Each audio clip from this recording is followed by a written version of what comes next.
కొరింథీయులకు రాసిన పత్రిక 11వ అధ్యాయము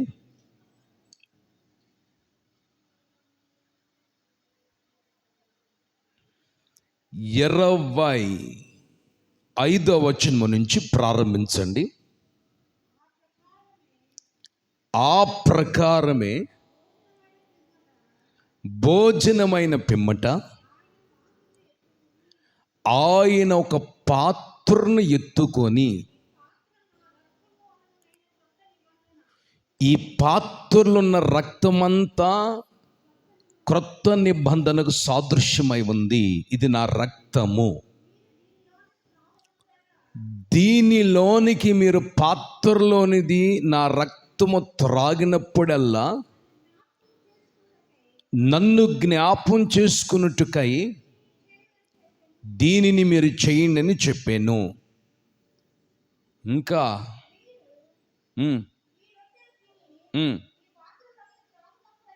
చూడండి, ఈ రొట్టెను తిని ఈ పాత్రలోనిది త్రాగునప్పుడల్లా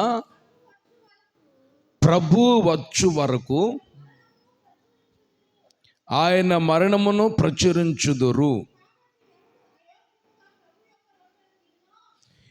ఏ వ్యక్తి అయితే ప్రభు యొక్క రొట్టెను రక్తాన్ని పానం చేస్తాడో అయోగ్యముగా ఉండి,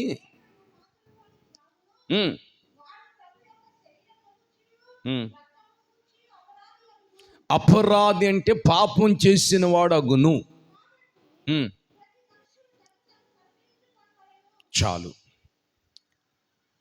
ప్రతి మనిషి తన్ను తాను పరీక్షించుకొని ప్రభు యొక్క రక్తమాసాలలో మనం పాలు పొందాలని దైవజనుడైన పౌలు కొరింథీ సంఘములో ఉన్నటువంటి విశ్వాసులకి, పరిశుద్ధులకి, ఏమండి, నీతిమంతులకి తేటగా తెలియజేస్తూ ఉన్నాడు. మనల్ని మనం పరీక్షించుకోవాలి. మన శరీరంలో కొంచెం జ్వరం వచ్చిందనుకో, ఒక 3 రోజులు 4 రోజులు ఆ జ్వరం మనల్ని వెంటాడుతూ ఉందనుకో, పక్కన వాళ్ళు ఏం చెప్తారు తెలుసా? ఒకసారి నీ బ్లడ్ టెస్ట్ పరీక్షించుకో. లేదు కాళ్ళు నొప్పులు వచ్చినాయి అనుకో, ఒకసారి నీ కాళ్ళలో ఉన్నటువంటి నరాలు ఏమైనా ప్రాబ్లంతో ఉన్నాయేమో, కండ వాసింది ఏమైనా పరీక్షించుకోండి. మీరు పరీక్షలు చేయించుకొని చెప్తారు. అలాగని క్రీస్తు యొక్క రక్తములో, క్రీస్తు యొక్క శరీరములో మనం రక్తములో పానము చేస్తున్నప్పుడు, శరీరాన్ని మనం భుజిస్తున్నప్పుడు మనల్ని మనం పరీక్షించుకొని ఆయన రక్తమాసాల్లో మనం పాలు పొందాలి. దేవునికి స్తోత్రం. ఎవరు కూడా అయోగ్యులుగా ప్రభు యొక్క రక్తమాసాల పాలు పొందకూడదు. చూడండి, మనం చూస్తున్నాం, శుద్ధీకరించుకోరు, పరిశుద్ధపరుచుకోరు, ఉపవాసం ఉండరు, దేవుని పాదాలు పట్టుకొని చేసిన తప్పిదములే కావచ్చు, అపరాధములే కావచ్చు, చిన్న చిన్న లోపాలే కావచ్చు, చిన్న చిన్న బలహీనతలే కావచ్చు, వీటన్నిటిని ప్రభు సన్నిధిలో ఒప్పేసుకొని క్షమించమని మనం అడిగి ప్రభు యొక్క రక్తమాసాల్లో మనం పాలు పొందితే రక్తమాసాల ద్వారా వచ్చే ఆరోగ్యము, ప్రభు రాకడ వరకు మనము ఆ రక్తమాసాల్లో ఉన్నటువంటి మహిమను ప్రచురణ చేయగలుగుతాము. దేవునికి స్తోత్రం. హల్లెలూయా. చూడండి, ఇక్కడ ఏమంటున్నాడంటే, మీరు క్రీస్తు యొక్క శరీరాన్ని మీరు భుజించుచున్నప్పుడు, క్రీస్తు యొక్క రక్తములో మీరు పానము చేస్తున్నప్పుడు, ఆ రక్తమాసాల్లో మీరు పానం చేస్తున్నప్పుడు, ఆ రక్తమాసాల్లో ఉన్నటువంటి ఆ మహిమను మనం అనుభవించాలంటే, ఆ రక్తమాసాల ద్వారా కలిగే ఆరోగ్యాన్ని మనం పొందాలంటే, మొట్టమొదటిగా మనం ఈ బల్లకి యోగ్యులమా కాదా, అర్హులమా అనర్హులమని మనం పరీక్షించుకోవాలండి. అదేమి చేసుకోకుండా, పరీక్ష చేయించుకోకపోతే, బ్లడ్ టెస్ట్ చేయించుకోకపోతే, ఏమండి, అదేవిధంగా హార్ట్ పరీక్ష చేయించుకోకపోతే, కిడ్నీల పరీక్షలు చేయించుకోకపోతే డాక్టర్ ఏ టాబ్లెట్ కూడా వాడలేడండి, ఏ ఇంజెక్షన్ కూడా ఇవ్వలేడండి. మనకి ఏ ట్రీట్మెంట్ ఇవ్వడానికి ఆయన ఇష్టపడ్డు. నీ శరీరంలో ఏం బలహీనతలో నాకేం తెలుసు అని చెప్తాడండి. డాక్టర్ ద్వారా మనం ఎలా పరీక్షలు చేయించుకుంటామో, బ్లడ్ టెస్ట్ అని, యూరిన్ టెస్ట్ అని, అదేవిధంగా కాలు నొప్పుల టెస్ట్ అని, నరాల బలహీనత టెస్ట్ అని, హార్ట్ ప్రాబ్లం టెస్ట్ అని, ఎన్ని ఏ విధంగా చేయించుకుంటామో ప్రభు సన్నిధిలో మళ్ళీ మనం పరీక్షించుకోవాలి. నీ బలకు నేను యోగ్యుడనా కానా, నీ రక్తమాంసాలు తినుటకు త్రాగుటకు నాకు అర్హత ఉందా లేదని పరీక్షించుకోవాలి. ఎందుకు పరీక్షించుకోవాలంటే బైబిల్ ఒక చిన్న మాట ఉందండి, చదువుదాం. లేవి కాండము ఒక చిన్న మాటను మనం జ్ఞాపకం చేసుకుందాం.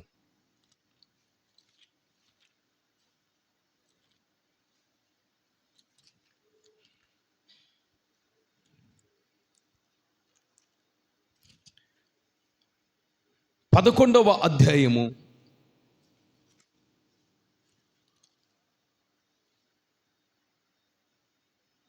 44వ వచనము.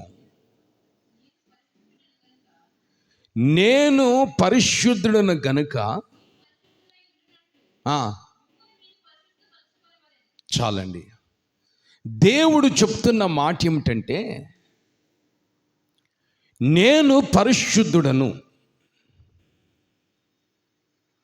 నేను పరిశుద్ధుడను గనుక మిమ్మల్ని మీరు పరిశుద్ధపరుచుకొని ఈ యొక్క బలలో మనం పాలు పొందాలట. దేవుడు పరిశుద్ధుడు అన్నప్పుడు ఆలోచన చేయండి. దేవుడు పరిశుద్ధుడు అన్నప్పుడు ఆయన శరీరం కూడా పరిశుద్ధమైందే కదండి, ఆయన రక్తము కూడా పరిశుద్ధమైందే కదండి. ఆయన శరీరము పరిశుద్ధమైంది, ఆయన రక్తము పరిశుద్ధమైంది. ఇప్పుడు మనం అపవిత్రముగా ఉండి ప్రభు యొక్క రక్తమాంసాల పాలు పొందితే మనకి శాపము తప్పితే ఏమీ ఉండదండి. మనకు మిగిలేది ఇంకా శాపము తప్పితే మిగిలేది ఏమి ఉండదండి. దరిద్రత, ఇంకా రోగాలు ఎక్కువైపోవటం, సమస్యలు ఎక్కువైపోవటం, కష్టాలు ఎక్కువైపోవటం, బాధలు ఎక్కువైపోతూ ఉంటాయండి. ప్రభువే సాష్టాంగం చెప్తున్నాడు, నేను పరిశుద్ధుడను గనుక మిమ్మల్ని మీరు పరిశుద్ధపరచుకోండి.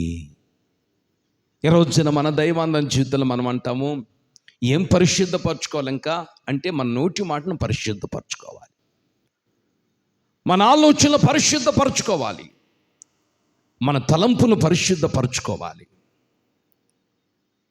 మన విశ్వాసాన్ని పరిశుద్ధపరచుకోవాలి. అవిశ్వాసం ఉంటుంది, దాన్ని తొలగించుకోవాలి.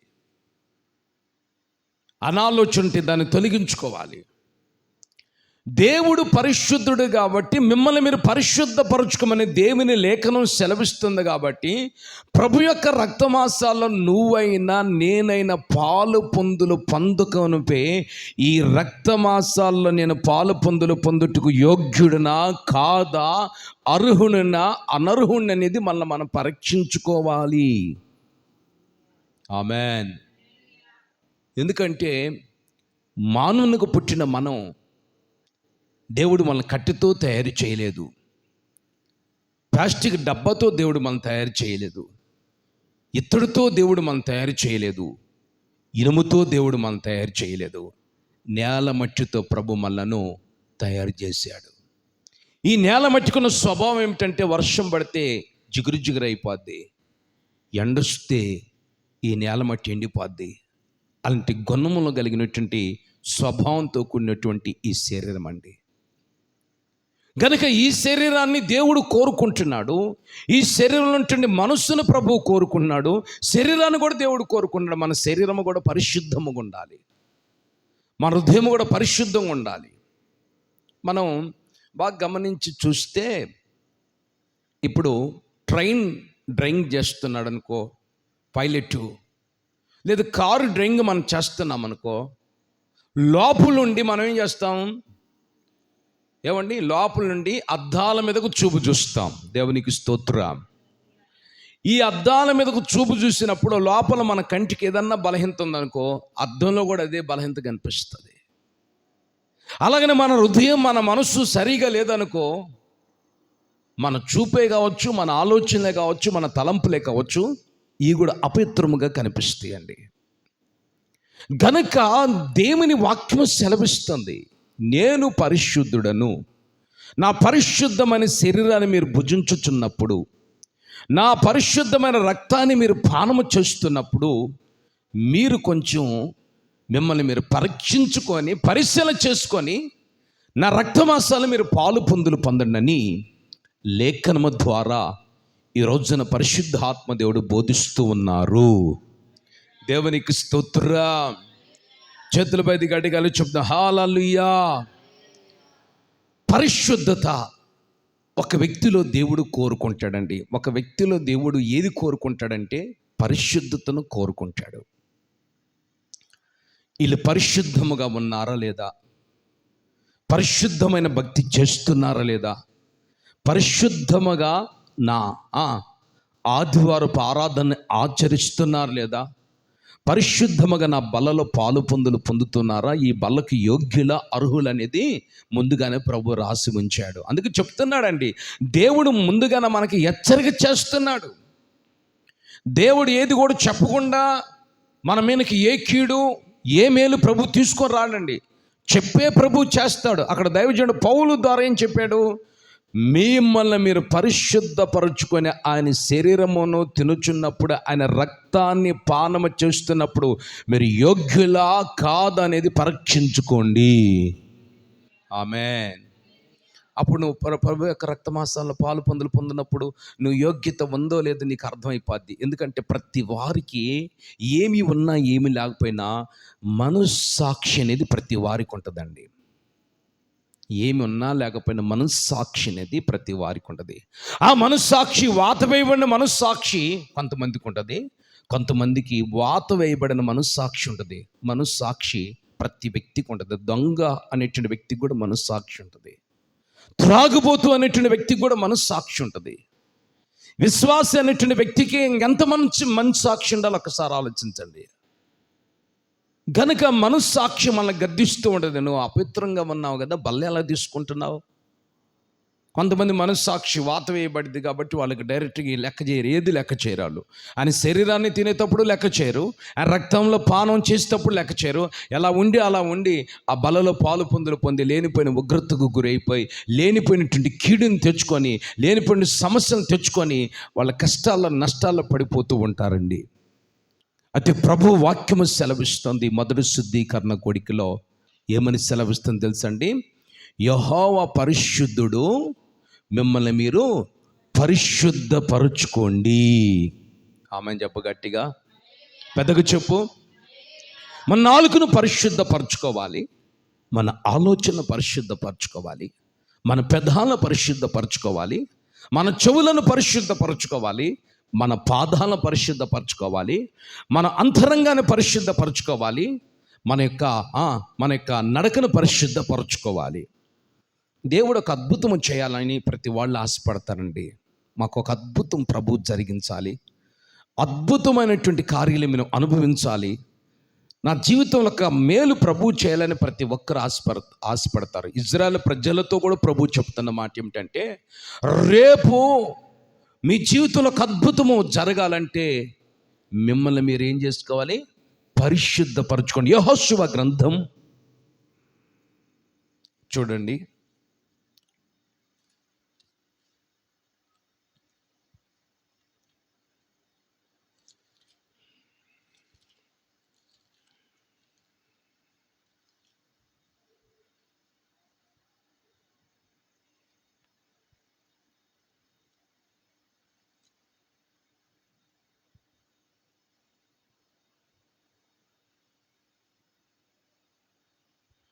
3వ అధ్యాయము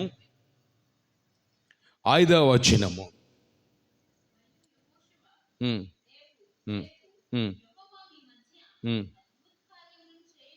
చూడండి, అక్కడ యెహోషువ ఇశ్రాయేలు ప్రజలకి తెలియచేస్తూ ఉన్నాడు. వాక్యాన్ని మీరు చాలా జాగ్రత్తగా వినాలి. ఒక సేవకుడు దేవుని బిడ్డలకి తెలియచేస్తూ ఉన్నాడు. ఏమని తెలియచేస్తున్నాడు? రేపు యెహోవా మీ మధ్య అద్భుతములు చేయన గనుక మీరు పరిశుద్ధ పరుచుకునని జనులకు ఆజ్ఞనిచ్చెను. దేవునికి స్తోత్రం చెప్పాలి గట్టిగా. రేపు దేవుడు తప్పనిసరిగా అద్భుతం చేస్తాడు. వినండి, రేపు దేవుడు తప్పనిసరిగా మన జీవితంలో ఒక అద్భుతం చేస్తాడు. అద్భుతం చేస్తానన్నాడు కదా, చేస్తాడు. మాట ఇచ్చిన దేవుడు, ఆయన నమ్మదగిన దేవుడు, మాటను మార్చుకునేవాడు కాదు అని ఇక్కడ ఇంకొక బోధ ఇక్కడ ఎల్లడి చేయటం లేదు. ఎవరు? యెహోషువ ఖచ్చితంగా చెప్తున్నాడు దేవుని బిడ్డలైనటువంటి ఇజ్రాయేల్ ప్రజలకి, రేపే దేవుడు మీ మధ్య అద్భుతము చేయను గనుక మిమ్మల్ని మీరు పరిశుద్ధ పరుచుకున్నాడని జనులకు ఆజ్ఞనిచ్చెను. చేతులు చాపి గట్టిగా చెప్పండి అండి. రేపే అన్నాడు కదండి. ఒక గంటలో నీ జీవితంలో ఒక అద్భుతం ప్రభు చేస్తాడు. లేదు, ఈ రాత్రే 12 గంటలకు అద్భుతం చేస్తాడేమో. లేదు, ప్రభు వాళ్ళలో దేవుడు ఒక అద్భుతం చేస్తాడేమో. మొట్టమొదటి ఆదివారపు ఆరాధనలో పాట ద్వారా అద్భుతం చేస్తాడేమో. లేదు, ఒక సాక్ష్యం ద్వారా ఒక అద్భుతం నీ జీవితంలో చేస్తాడేమో. వాక్యం ద్వారా ప్రభు నీ జీవితంలో ఒక అద్భుతం చేస్తాడేమో. అద్భుతం ప్రభు చేయుటకు సమయం పట్టదు దేవునికి. మీరు ఆలోచించండి, ఒక అద్భుతం మన జీవితంలో యేసయ్య చేయుటకు సమయము పట్టదు. గంటలు పట్టవు, రోజులు పట్టవు, సంవత్సరాలు పట్టవు, తరాలు పట్టవండి. నా దేవునికి ఒక అద్భుతము చేయుటకు ఒక క్షణము చాలు. ఆమేన్, హల్లెలూయా. ఆయన నోటి మాట ద్వారా అద్భుతాలు చేశాడు ఆయన. మరి నీ జీవితంలో ఒక అద్భుతం ఈ రాత్రి ప్రభు చేయుటకు, రేపు నీ జీవితంలో అద్భుతం జరుగుటకు ఈ రాత్రి నువ్వేం చేయాలి? మిమ్మల్ని మీరు పరిశుద్ధపరచుకోండి. మీలో పాపం ఉండకూడదు, మీలో ద్వేషం ఉండకూడదు, మీలో కల్మషం ఉండకూడదు, మీలో అపవిత్రత ఉండకూడదు, మీలో చెడ్డ గుణాలు ఉండకూడదు. చూడండి, యాకోబు అంటున్నటువంటి రాహేలు జీవితంలో మీరు చూడండి, బైబిల్ మనం చూస్తే రాహేలు జీవితంలో అద్భుతం జరగలేదు. వాళ్ళ అక్కగారి జీవితంలో అద్భుతం జరిగింది. ఎందుకు చెప్పండి? ఆమె పుసి కళ్ళలుగా ఉన్నప్పటికీ, ఆమె కళ్ళన్నీ పుసితో నింపబడినప్పటికీ మనుషుల చేత, యాకోబు చేత ద్వేషించబడినా కానీ యేసయ్య దృష్టిలో ఆమె జీవితంలో అద్భుతం చేయటానికి కారణం ఏమిటి? రాహేలు మనసు దేవునికి వినండి, లేయ కళ్ళన్నీ పుసి కళ్ళు. దేవునికి స్తోత్రం. రాహేల్ అనేటువంటి ఆమె ఎవరండి? లేయాకి చెల్లెలు. రాహేలు చిన్న ఆమె, లేయ అనేటువంటి ఆమె పెద్ద. వీళ్ళిద్దరు అక్క చెల్లెలు. ఇప్పుడు లేయా ద్వేషించబడింది. ఎందుకు ద్వేషించబడింది? ఆమె కళ్ళ నిండా పుసి కారుతూ ఉంది. మీరు ఆలోచించండి. అయితే దేవుని దృష్టిలో ఈమె పరిశుద్ధతను బట్టి, లేయా జీవితంలో ఈమెకి పెద్దగా భక్తి చేసుకోకపోయినా యథార్థతను బట్టి దేవుడు ఆమె గర్భాన్ని త్వరగా తెరిచెను. ఆమేన్. అయితే రాహేలు గర్భం ఎందుకు తెరవబడలేదో అక్కడ మనం చూస్తే మనకు అర్థమవుతుంది. ఆదికాండం 30వ అధ్యాయము 1వ వచనం నుంచి ప్రారంభించండి.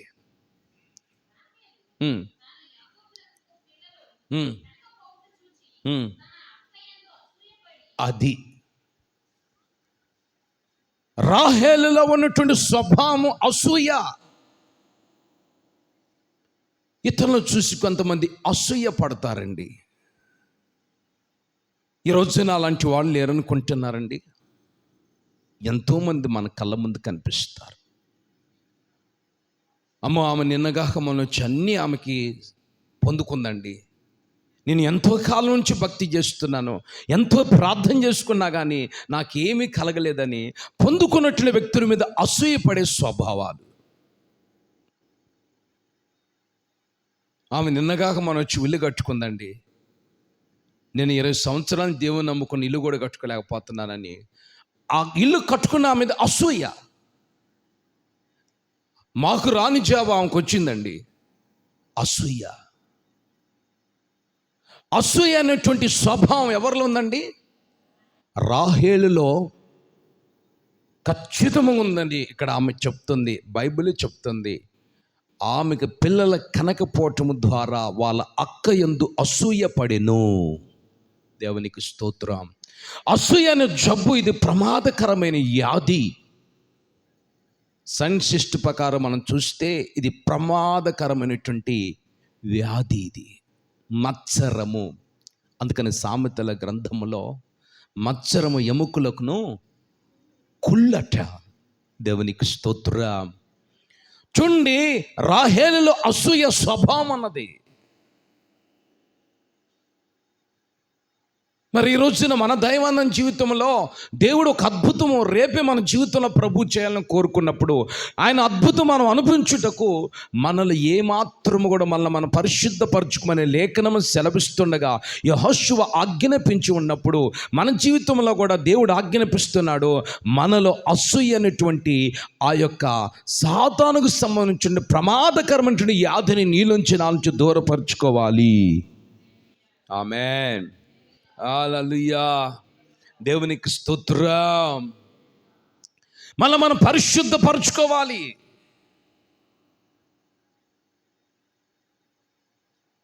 మనం పవిత్రపరచుకోవాలండి. అసూయ అది మనలోనికి రానిచ్చుకోకూడదు, దాన్ని మనసులోకి తెచ్చుకోకూడదు. చూడండి, కొంతమంది ఓరుకోరుకునే అసూయ పడుతూ ఉంటారు, ఓరుకోరుకుని వాళ్ళు మత్సర పడుతూ ఉంటారు, ఓరుకోరుకుని కుళ్ళుకుంటూ కులిపోయిన మామిడి పండులాగా, కులిపోయిన జామకాయలాగా, కులిపోయినటువంటి టమాటాలాగా.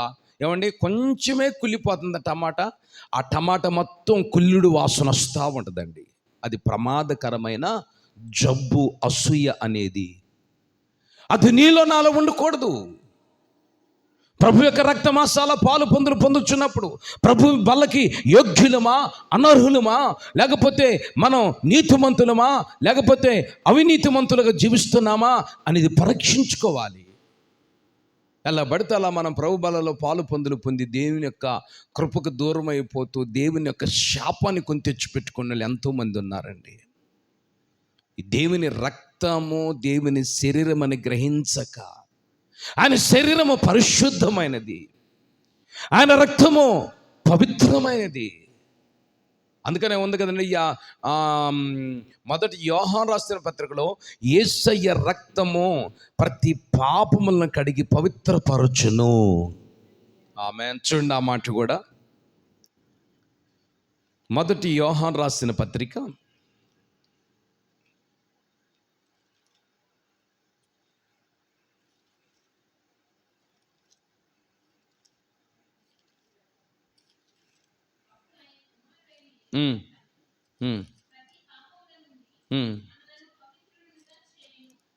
యేసుక్రీస్తు రక్తము ప్రతి పాపము నుండి నిన్ను నన్ను పవిత్రులుగా చేస్తుందట. ప్రతి పాపము నుండి పెద్ద పాపమే కావచ్చు, చిన్న పాపమే కావచ్చు, చిన్న జబ్బులే కావచ్చు, పెద్ద జబ్బులే కావచ్చు, ప్రమాదకరమైన అసూయే కావచ్చు, ఏమండి చిన్న అసూయే కావచ్చండి. యేసు రక్తము ప్రతి పాపము నుండి నిన్ను నన్ను పవిత్రులుగా మారుస్తుంది. ఆమేన్. ఆ పరిశుద్ధమైన రక్తములో నువ్వు నేను పాలుభాగస్తులుగా మార్చబడాలి. మార్చబడితే మనం పరిశుద్ధపరచుకోవాలి, మనం నీతిమంతులుగా మార్చుకోవాలి దేవుని యొక్క వాక్యము చేత. మరి ఈ రోజున మనం పరిశుద్ధపరచుకుంటున్నామా? నీతిమంతులుగా మన జీవితాలను మార్చుకుంటున్నామా? శుద్ధీకరించుకుంటున్నామా? శుద్ధి చేసుకుంటున్నామా? ఒక్కసారి మనం ఆలోచన చేసుకోవాలండి.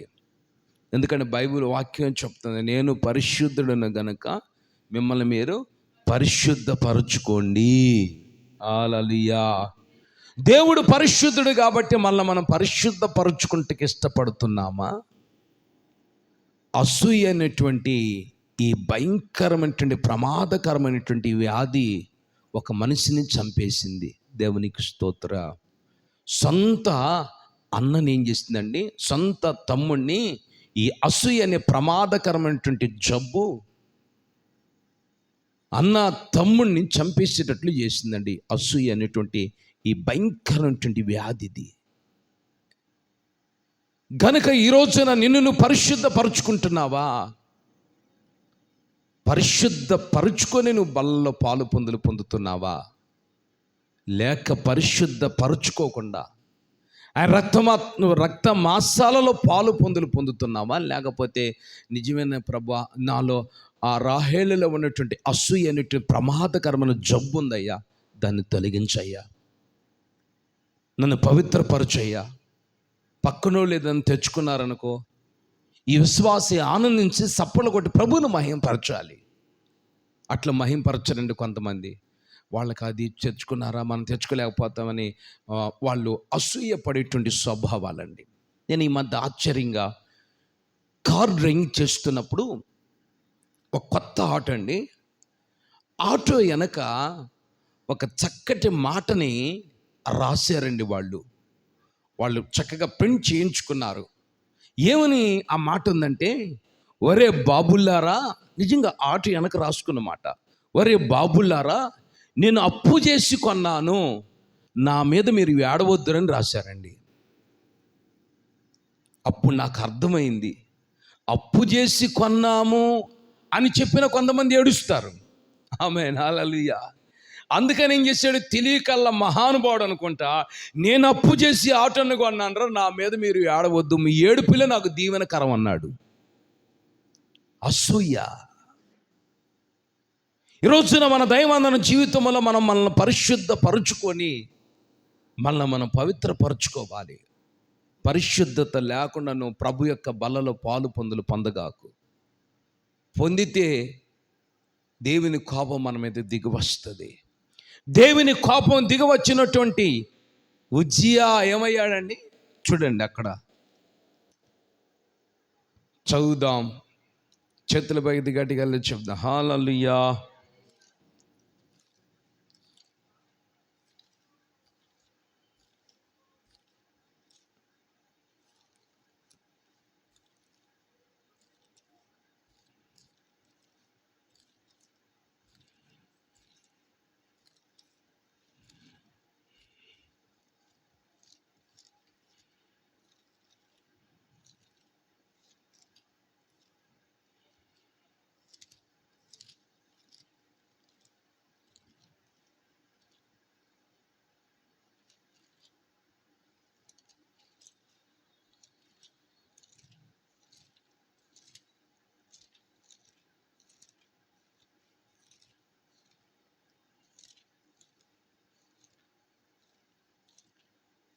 హల్లెలూయా.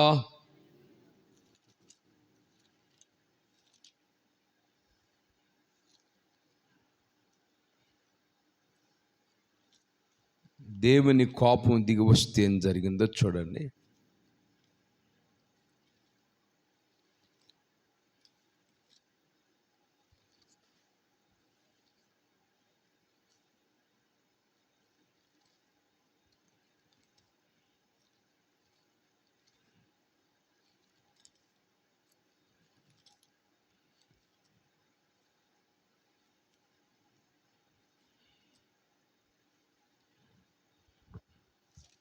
దినవృత్తాంతముల గ్రంథం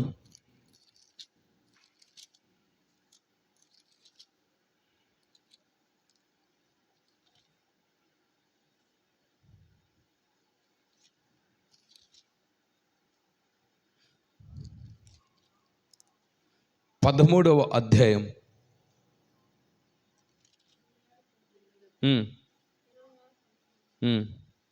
26వ అధ్యాయం, మొదటి దినవృత్తాంతముల, రెండో దినవృత్తాంతముల 26వ అధ్యాయము 19వ వచనం మాట.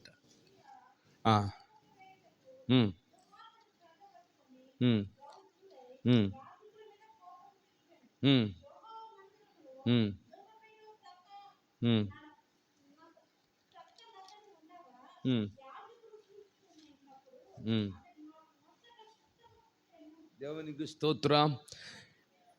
చూడండి, ఉజ్జియా మీదకి దేవుని కోపము దిగి వచ్చింది. వినండి, ఉజ్జియా మీదకి దేవుని కోపం దిగి వచ్చినప్పుడు ఏమయ్యాడండి? తన యొక్క నొసటి మీద కుష్టి రోగము సంభవించింది. ఏ రోగం అండి? కుష్టి వ్యాధి సంభవించింది. కొంతమందికి అది అర్థం కావటం లేదు.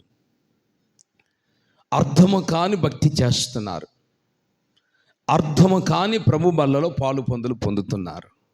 మళ్ళా బైబిల్ పట్టుకుంటాం, రక్షణ పొందుతాం, యేసు రక్తముల కడగబడతాం, మళ్ళా ఆ ప్రార్థన అని చెప్తాం. ప్రార్థనలంతా అయిపోతే తర్వాత డాన్సుల కార్యక్రమాలు ప్రారంభిస్తాం, మళ్ళా వాటికి సమ్మతిస్తాము, అన్నిట్లో పాలు భాగస్థులం అవుతాం. అప్పుడు దేవుని కోపం రాక ఏమొస్తుందండి? చూడండి ఇక్కడ ఏమని చూడండి, ఉజ్జియా మీదకి దేవుని కోపము దిగి వచ్చింది. భయంకరమైనటువంటి కుష్టి రోగానికి గురైపోయాడు అతడు. ఈరోజు నీ శుద్ధీకరణ కొడికలో వాస్తవముగా నీ మనస్సు ఎలా ఉంది? నిన్ను పరిశుద్ధపరుచుకుంటున్నావా? పరిశుద్ధపరచుకోవటానికి ఇష్టపడుతున్నావా? వాక్యము నీ యొద్దకు వచ్చినప్పుడు నువ్వు సరిదిద్దుకోవటానికి నువ్వు దేవుని సన్నిధిలో ఆ మాటను సమ్మతించి దానిని నువ్వు అంగీకరిస్తున్నావా? చెప్పండి. ప్రభు యొక్క బల్లలో పాలు పొందకపోతే కొంతమంది బాప్తిసం తీసుకొని యేసు రక్తములో కడగబడి రక్షించబడిన వాళ్ళు మరలా లోకములో కలిసిపోయి అన్నిటిలో చేతులు వేస్తూ అన్నిట్లో పాలుభాగస్తులుగా ఉంటూ మరలా వచ్చి డైరెక్ట్గా పశ్చాత్తాపడకుండా కన్నీళ్ళు విడిచి ప్రార్థన చేసుకోకుండా పరిశుద్ధపరచుకోకుండా డైరెక్ట్గా వచ్చి మేము భక్తి పరుణములే, మాకు భక్తి బాగా ఉంది, ప్రార్థన బాగుంది అన్నట్టుగా వాళ్ళని మోసపరుచుకొని వచ్చి ప్రభు బలలో పాలు పొందుతారండి. అప్పుడు దేవుని కోపం రాదంటారా? చెప్పండి. దేవుని కోపం దిగి వస్తుంది. ఆ కోపం దిగిరావటం వల్ల అనేక జబ్బులు, అనేక బలహీనతలు, అనేక సమస్యలు, ఇంకా సమస్యల మీద సమస్యలు ఎక్కువైపోతాయి, రోగాల మీద రోగాలు ఎక్కువైపోతాయి, కష్టాల మీద కష్టాలు ఇంకెక్కువ పడతా ఉంటే ఒకటమ్మటి మీద పడుతున్న రాయిలు కొండ దగ్గరికి వెళ్ళి కొండను కదిలిస్తే ఒక్క రాయి పడితే ఆగిద్దండి. ఆ కొండ మీద రాళ్ళని ఒకటి బడ కింద పడిపోతూ ఉంటాయి, తల మీద పడిపోతూ ఉంటాయి. పరిశుద్ధపరచుకుంటున్నామా? పరిశుద్ధపరచుకుంటూకి ఇష్టపడుతున్నామా? సరి చేసుకుంటూకి ఇష్టపడుతున్నామా? ఆలోచించేయాలండి. మళ్ళీ మనం బలలో ఎలా పడితే అలా మనం స్పెండ్ చేయకూడదు. దేవునితో ఆసామాసల కాదు. యేసు యొక్క శరీరములో మనము పాలు భగుస్తులుగా ఆయన రక్తములో మనం చేతులు కలిపి పానము చేస్తుండగా మనకు మంచి ఆ పరిశుద్ధత, ఆ పవిత్రత, ఆ నీతి మనం కలిగి నడిపించబడుతున్నామా? ఆ పరిశుద్ధత లేకుండా, ఆ నీతి లేకుండా మనం పరిశుద్ధపరచుకోకుండా ప్రభు యొక్క బలలో పాలు పొందితే అద్భుతంగా అక్కడ జరిగేది ఏం తెలుసండి? సమస్యలు సంభవిస్తాయి, అపజయాలు సంభవిస్తాయి, ఏమండి, ఇబ్బందులు సంభవిస్తాయి. కనుక మనం సరిచేసుకోవాలి. ఒక కార్యము పొందుటకు మనం పవిత్రపరచుకోవాలండి. యేసుక్రీస్తు యొక్క శరీరముల రక్తముల నువ్వు నేను పాలు పొందుటకు మనం ప్రభువుకు అప్పగించుకొని, అయ్యా నన్ను సరిచేయి ప్రభా, నన్ను శుద్ధీకరించయ్యా, నన్ను నూతనపరచయ్యా, నన్ను పరిశుద్ధపరచయ్యా, ఈ రాత్రి నా ఎడల కృప చూపమని ప్రభువుని అడగాలి. కానీ ఏమండి, మనం అవన్నేమి అడగకుండా యోగ్యత ఉందో లేదో నిన్ను పరీక్షించుకో. వాక్యం నీ దగ్గరికి వచ్చింది, నా దగ్గరికి వచ్చింది, నాకు యోగ్యత ఉన్నదో లేదో నేను పరీక్షించుకోవాలి. పరీక్షలు చేయించుకోవాలి మనం ప్రభు దగ్గర. డాక్టర్ల దగ్గర మన బ్లడ్ టెస్ట్ చేయించుకుంటున్నామో ఏమండి, మన మనస్సాక్షిని పరీక్ష చేయించుకోవాలి ప్రభు దగ్గర. ప్రభువే మనకు వాక్యం ద్వారా బోధిస్తాడు. ప్రభువే మనం అయోగ్యులమో కాదో ఆయనే తీర్పు తీరుస్తాడు. ఆయన తీర్పు తీర్చుకోమనిపే, ఆయన ఉగ్రత రాకమునిపే మళ్ళీ మనం తీర్పు తీర్చుకొని ప్రభు సన్నిధిలో రక్తమాసాల పాలు పొందుటకు అర్హులుగా మనం సరిచేసుకొని మనం దేవునికి అప్పగించుకొని ముందుకు కొనసాగినప్పుడు ప్రభు బల ద్వారా కలిగే ఆ దీవెన మనకు వస్తుంది. చేతులు చాపి గట్టిగా చెప్పాలి హల్లెలూయా. ఆ దీవెన మనకు వస్తుంది. ఆ దీవెనకి మనం అర్హులుగా మార్చబడతాం.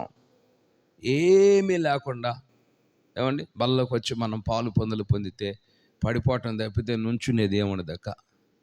అర్థం చేసుకునండి. ఆ విధంగా కొంతమంది అట్లా జీవించారు, అలాంటి భక్తి చేశారు కాబట్టి మిగిలింది ఇద్దరేనండి. మొత్తం నరకానికి వెళ్ళిపోయారండి. అన్ని లక్షల మంది జనులు వాళ్ళిద్దరే మిగిలారు.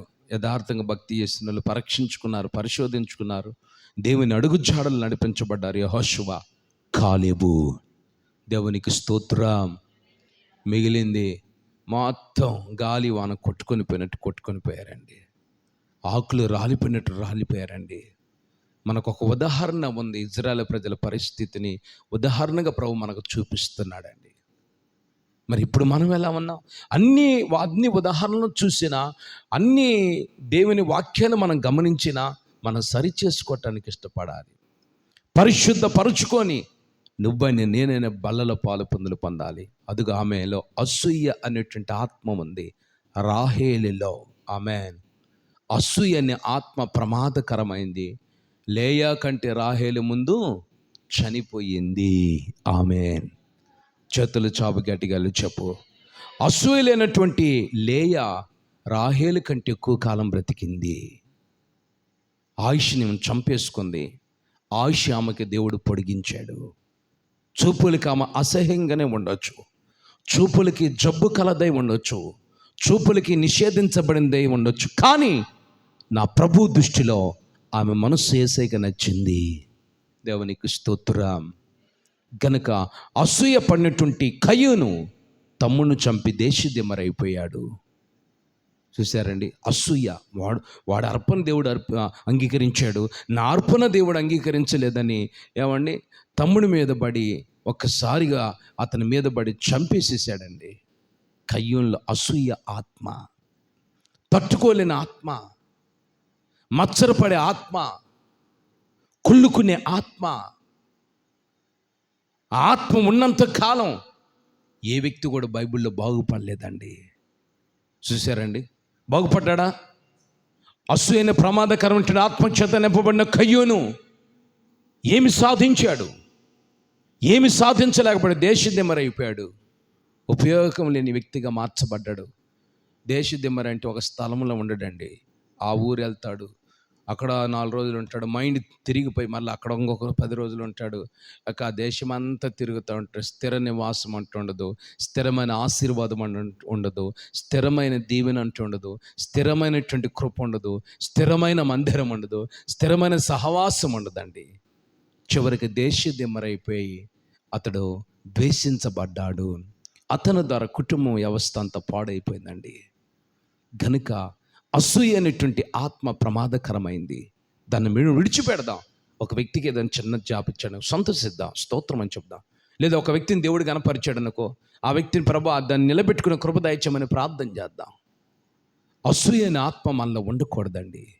దాన్ని మనం తొలగించుకొని ప్రభు సన్నిధిలో పవిత్రముగా పరిశుద్ధంగా ప్రభు యొక్క రక్తమాసాలు మనం అందరం పాలు పొందేటట్లుగా ఈ మొదటి శుద్ధీకరణ కొడుకులో నీతో నాతో ప్రభు మాట్లాడున్నాడు.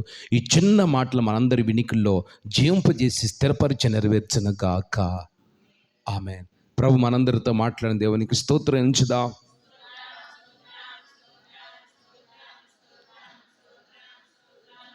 పెదకు చెప్దాం, మనమంతా చేతులు పైకెత్తి.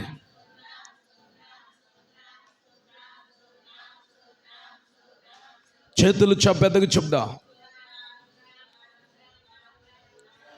స్తోత్రం స్తోత్రం స్తోత్రం స్తోత్రం స్తోత్రం స్తోత్రం స్తోత్రం స్తోత్రం స్తోత్రం స్తోత్రం స్తోత్రం.